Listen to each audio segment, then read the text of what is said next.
हमर क दे न शादी, बड़की हीरोइन बा देखले बदादी। अच्छा हाँ देखले बदादी। माई रे माई हमर क दे न शादी, बड़की हीरोइन बा देखले बदादी।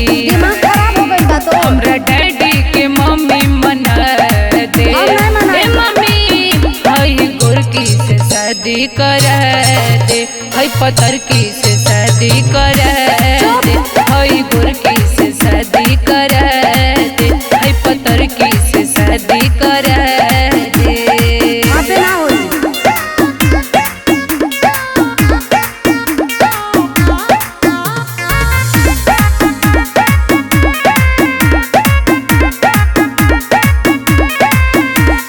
बड़का झकास ही सगरी में पास ही लिए दिए साफ ही अरे हिया हसीना ये जान ही करी नाई ही तजिला टप ही अरे।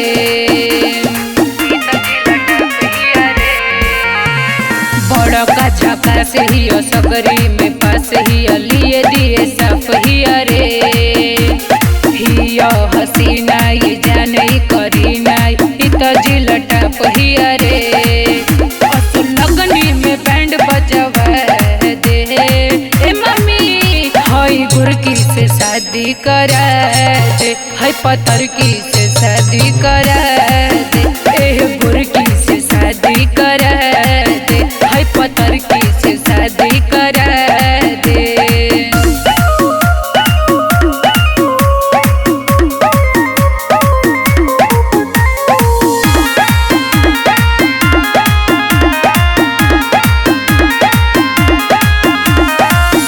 हमरा पढ़े ले हमरा से लड़े ले करे ले हमरा से प्यार रे। असो के लगन में कह दे न माई शादी, असो न करी है बेकार रे।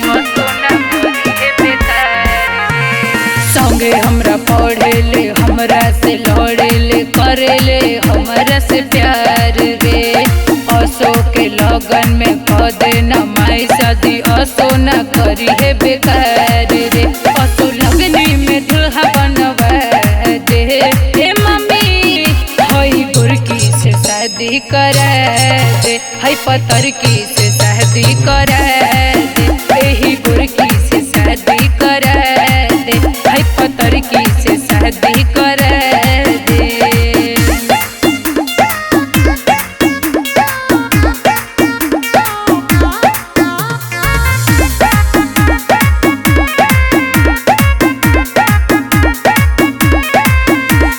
अखिया में गजरा हो बारे में गजरा हो मारे ला जान उठली।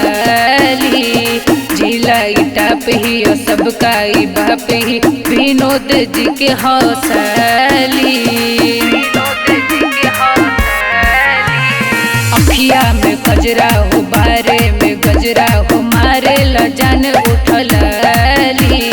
जिला टाप ही और सबका ही बाप ही विनोद जी के हौसली। हमरा पापा से थार खरीदवा दे, ए मम्मी हई गुरकी से शादी करा दे, हई पतरकी से